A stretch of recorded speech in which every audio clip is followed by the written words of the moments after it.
Hi everyone, welcome to 10 Questions. We're here with Markus Patton to talk about his book, Here Comes the Dragon Punch. Welcome to the podcast, Markus. Hello. How you doing, man?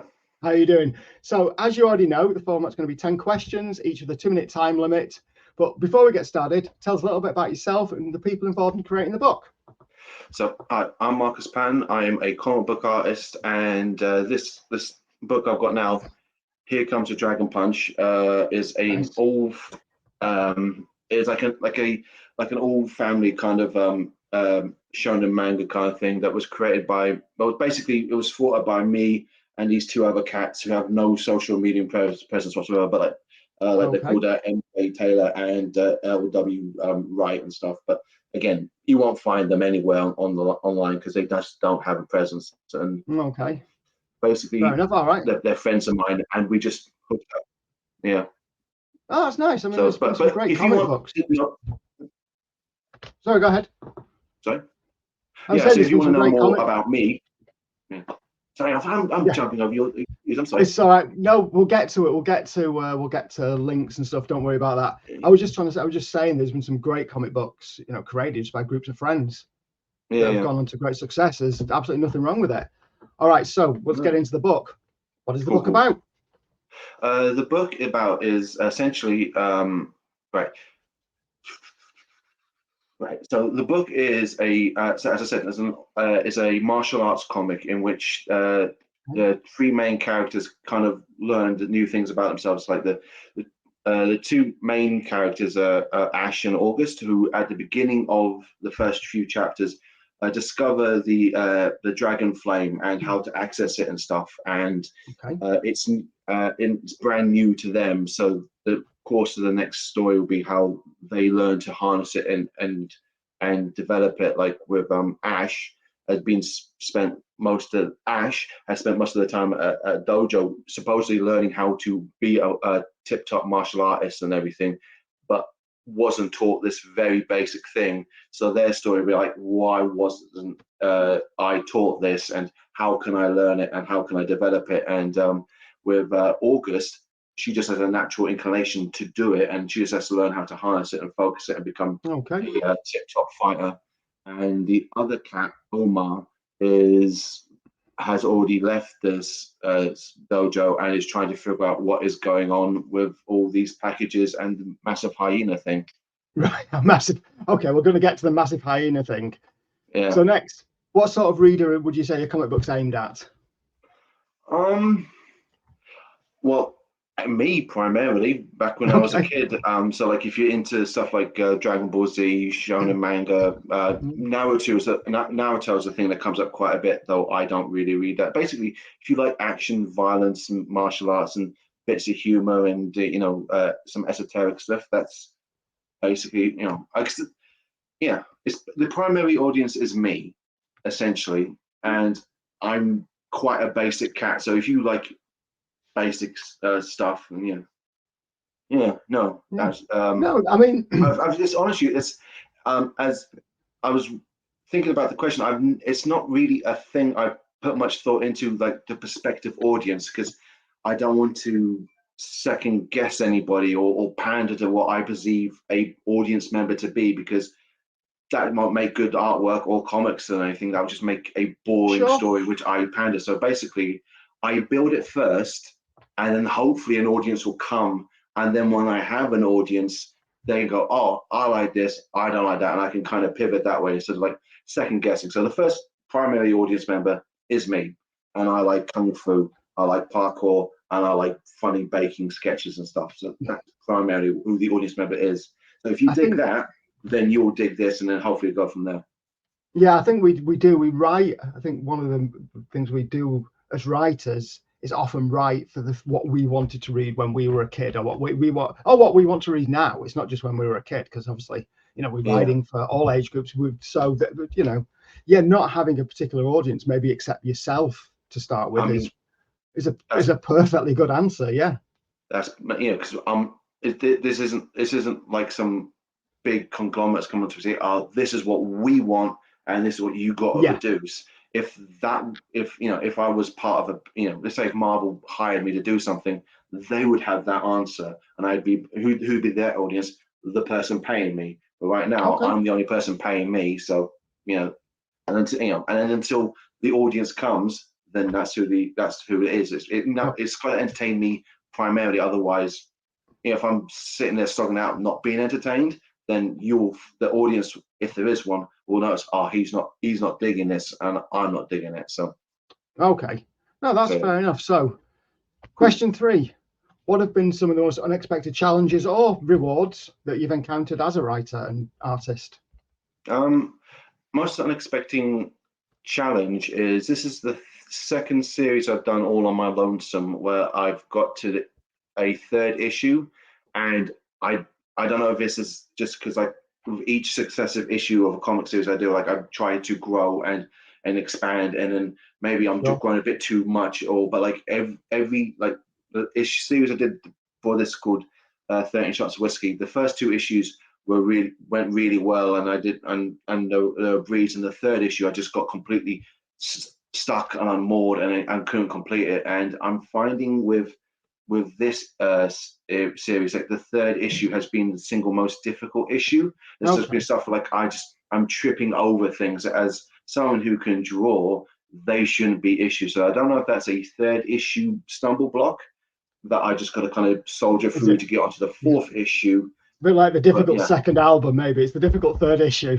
Pretty much. No, I mean, I do agree. There's always, I don't know how many issues are you planning, or is for the first arc of Here Comes Dragon Bus, there's going to be 4 4 issues to be collected into a Tankoban. I can see 3 penultimate issues. Penultimate, you're setting up a lot of stuff, so I can see why that's going to be your. I completely understand that. I think I was also experimenting too much, and I've just overextended my hand, maybe.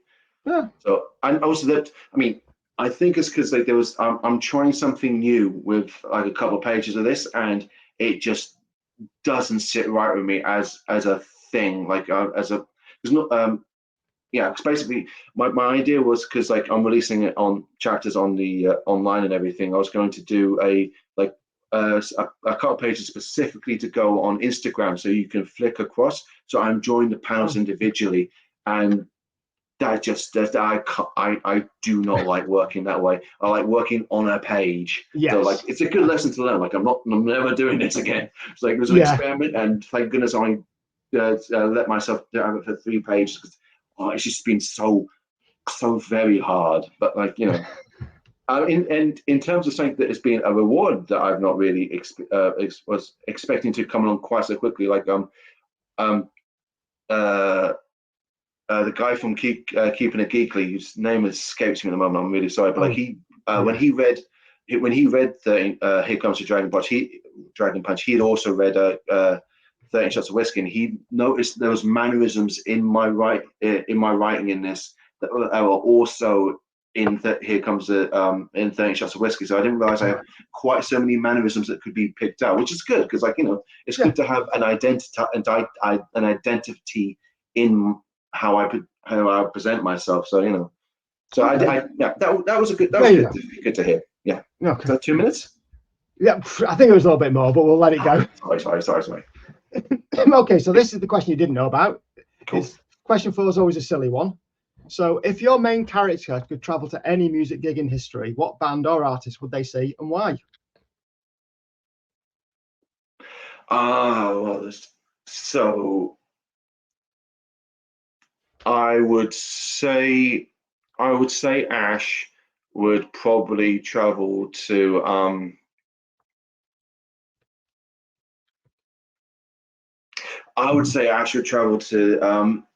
early mid-90s Wu-Tang Clan, because good choice.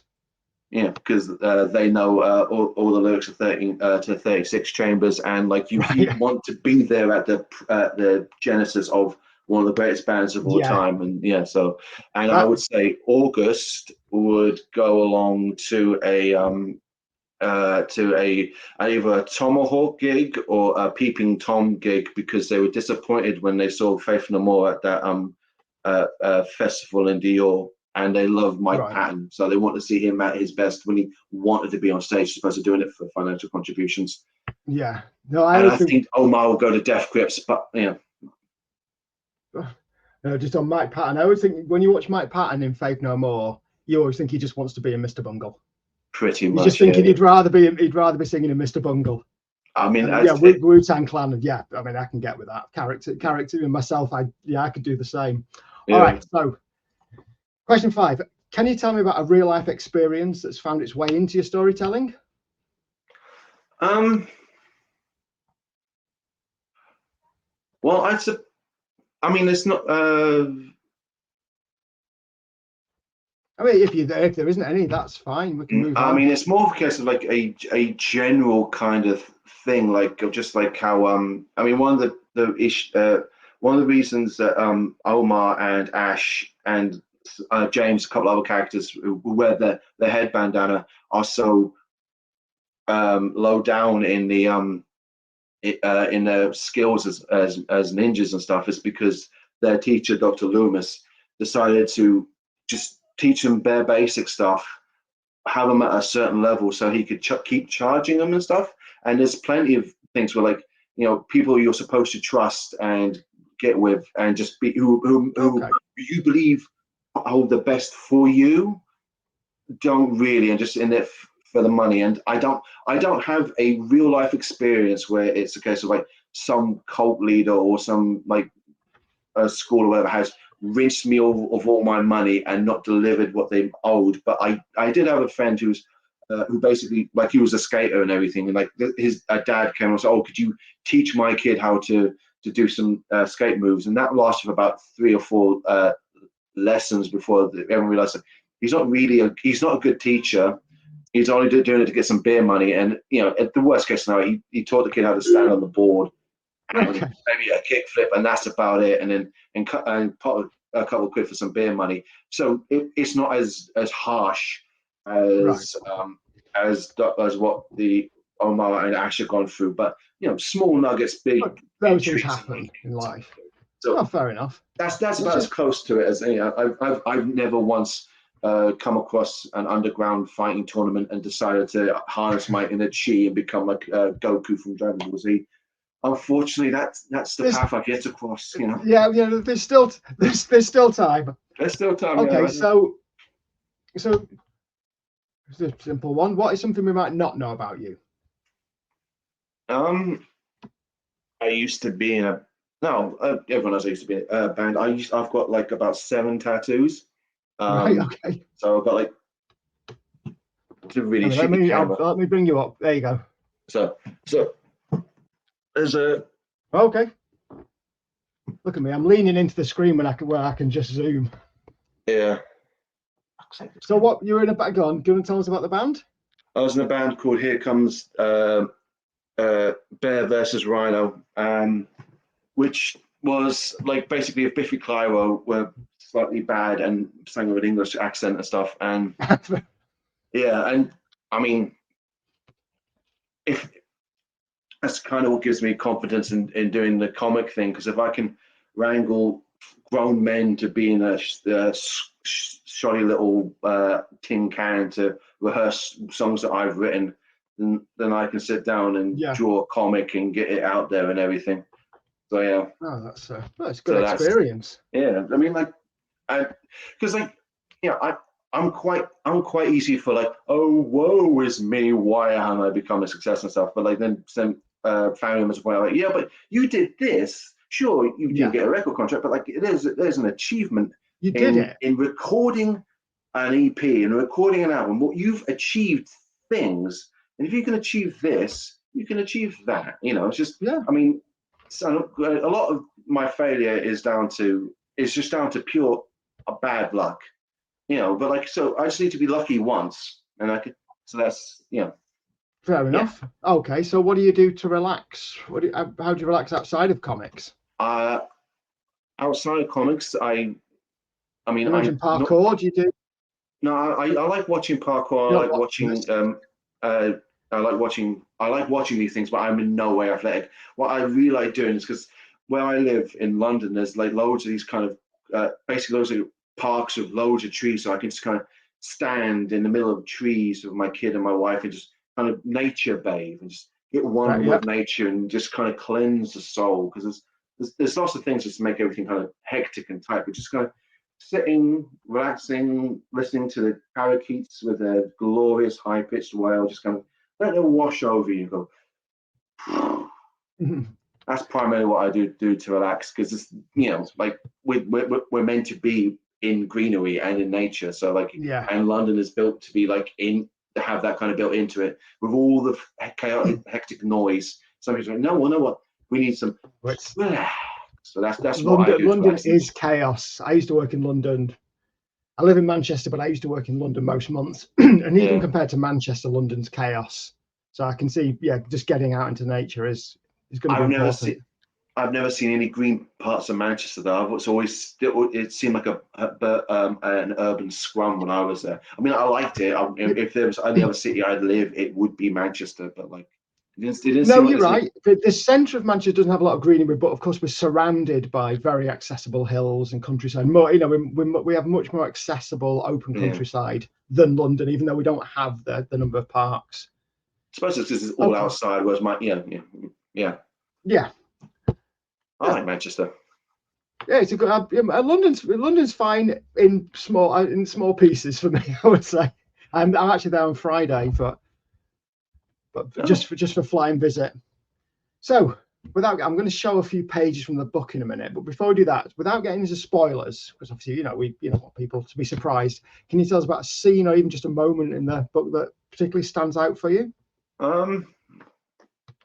I mean, they all stand out to me. They're all glorious. But like but I suppose, I mean, a page that I'm particularly proud of, and that kind of was really quite difficult to come together. And I'm not too sure if I sent you the page, but there's a bit in issue 2 where Ash goes to talk to Omar, and Omar demonstrates that he can actually access his Dragon Flame as well, and he's teaching Ash on how to do it. And essentially it's kind of a montage page, and in which we see Ash on a rooftop, and there's a cityscape behind it, and it goes from kind of like midday to mid-afternoon to dusk and stuff, and we see Ash progress, and essentially they learn how to access their flame and they basically do it and stuff, and it's just like it's just a nice little thing.